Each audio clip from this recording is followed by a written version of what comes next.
Good morning, everybody. Welcome to the new week. We have made it to another Monday, and this is a pretty significant Monday and a pretty significant week for football fans. So, hope everyone's ready because we're going to learn some stuff over the next week that is going to be very important. So, going to make this video, break it all down, and then talk about what we can expect to see and hear over the next week or so. So, what's going on this week? The NFL Combine, the NFL Scouting Combine, an annual event where a bunch of players that are entering the draft in the upcoming April NFL draft get to show what they can do on and off the field in a more controlled environment. And every single team in the league is paying very close attention to the Combine. And almost every single player of consequence in the upcoming draft is going to be looking to put their best foot forward. So this is a big deal. This is really, I don't want to say it's the last opportunity to skyrocket your draft status, but it's the last best opportunity. Other than the college football season itself, this is probably your best chance to make a case for your draft value. Every year, we see a handful of players go through the roof with their draft value, and we also see a collection of players tank their value. And the key part of the Combine, I think, is, well, first of all, you have things like interviews. How does the player respond to being asked questions? How do they conduct themselves in a professional environment? There's medical exams, make sure they don't have any lingering medical issues that maybe they didn't really bug them in college but are going to bug them in the NFL if they don't get it fixed. How do they deal with the media? That's always a big one as well, I think, for at least some teams. And what are your objective measurables? Because the player who plays at Alabama and the player who plays at Tennessee Chattanooga, they're not getting the same experience when they're playing college football. So you get them both on the field at, I think it's still Indy this year, at the Combine. You can get a chance to actually measure them objectively. So you put that all together, you've got why the Combine matters. So there's going to be a lot to look out for. I wanted to go through the schedule here, see how it all breaks out this year, and we'll all know. So yesterday the Combine started, but nothing happened. Yesterday, defensive linemen and linebackers arrived at the location of the Combine, which I think this is the last year they're doing it at Indy, and in future years they're going to move it elsewhere, but for now it's still in Indy, to my knowledge. So today is the day when the Combine actually starts having meaningful things happen. The players showing up at the Combine is not really meaningful because we already knew who was going to be there. Today is the day the defensive linemen and the linebackers register, go through a pre-exam, go through their orientation, and this is the thing that's actually interesting to us that we might hear about, get interviewed by teams. Now, I want to stress something. Most players are going to get interviewed by a bunch of different teams. Every team is going to be looking at a bunch of different guys. Just because a team is looking at a player does not mean that they're definitely going to draft that player. Don't fall into that trap. But maybe it's interesting to see who a team doesn't interview with.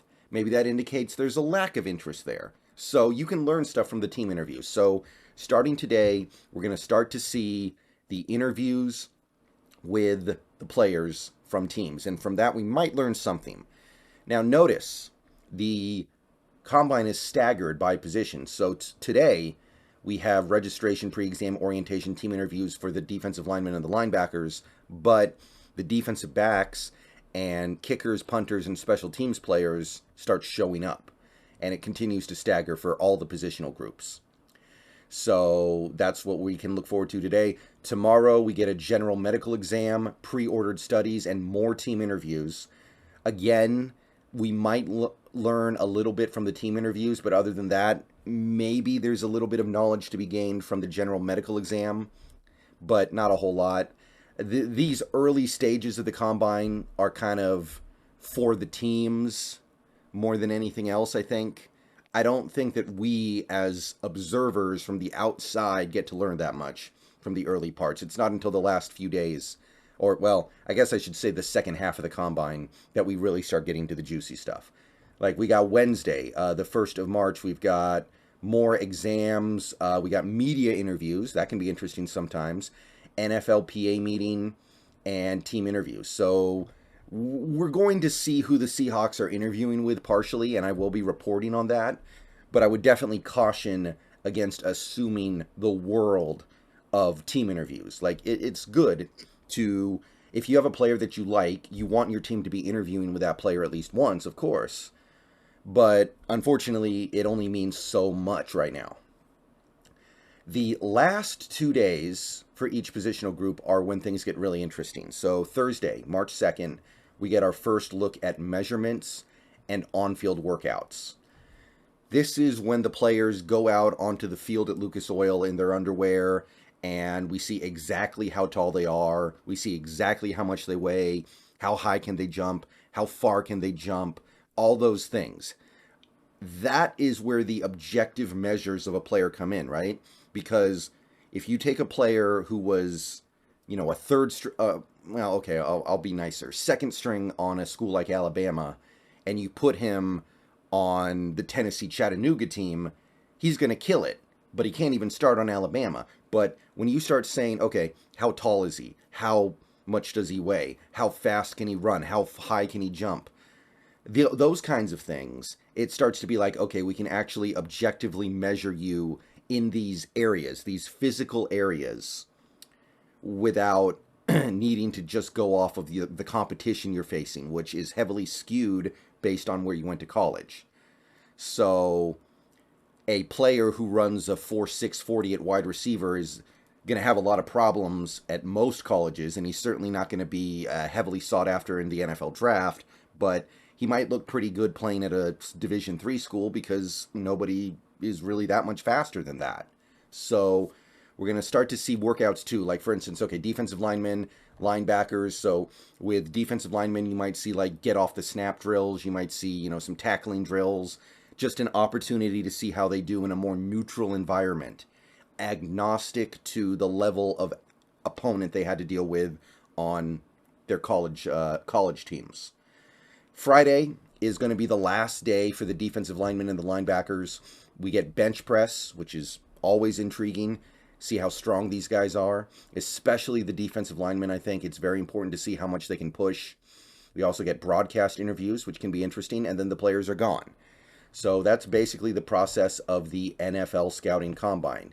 And for each group of positions, you can see that everything just gets staggered a day. It's the exact same rigmarole for all of them, though.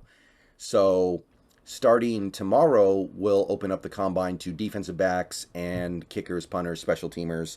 That may not be super interesting for Seahawks fans, but I would say always keep an eye on the defensive backs. And then the next group, quarterback, receiver, tight end, very interesting potentially, especially the quarterbacks. Going to be very interested to see how that goes. And then you've got offensive linemen and you've got running backs. Very interesting to Seahawks fans. So on every level, there's something to care about with this combine. Can't wait to see what happens. So to give you an idea of what we're going to be looking at over the next handful of days with the defensive linemen and the linebackers, the first group, you can see that pretty much anyone who's anyone is going to this combine. Like, these are just the edge players. Like, it's a who's who of the highly sought after, desired blue chip and, below. Basically, anybody who's anybody, it seems like, is going to participate. Will Anderson, Tyree Wilson, Miles Murphy. Although I strongly disagree with these guys being considered edge players, it doesn't really matter. Keon White, Will McDonald. You can go through this whole list. This is just defensive ends and edge players here. And look, not all of these guys are going to do all the stuff. Some of these guys are not going to run the 40. Some of these guys are not going to be doing the high jump or long jump. Some of them might not even do any on the field work at all. They might be injured. They can't do it. But If you're somebody like a Will Anderson, you have nothing to gain and everything to lose doing on-the-field drills. Like, you're already going to be a top 5 pick and you know it. Why would you go out there and risk injury when you're already guaranteed to be a top 5 pick?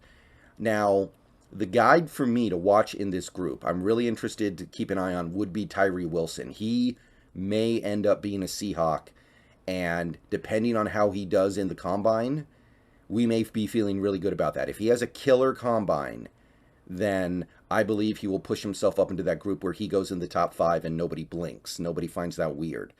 Another guy, Lucas Van Ness. He's a guy who's been shooting up draft boards lately. He's a guy who works really, really hard, but might have bad measurables. We'll find out over the next week, and that's going to be very interesting. Because to me, what I see with him right now is a guy who tries really, really hard, but doesn't have the greatest talent. But if he does things well at this combine, maybe he can prove that wrong and actually become a high first-round pick. You've also got defensive tackles, and again, it's the same thing. Pretty much anyone who's anyone is here. Again, I don't expect guys like Jalen Carter to do all the stuff because they have nothing to gain. But a guy like Brian Breeze, who didn't play very much college football the last 2 years, could really make something positive for himself in the combine if he kills it. And I think that's a possibility. So I got eyes on him. And again, linebacker. Here's the list. It's pretty much all the notable linebackers, all the way down to Ivan Pace Jr., my favorite sleeper, all the way down to DeMarvion Overshown, one of my favorites as well. But I personally, my eyes, Daiyan Henley. Good in coverage in the Senior Bowl. Can he parlay that into becoming a good all-around linebacker in the NFL? Going to be interesting to see. All right, so that's a rundown of the NFL Combine. See you guys later on. Go Hawks. Let me know what you think. Who are you excited to watch? Let me know.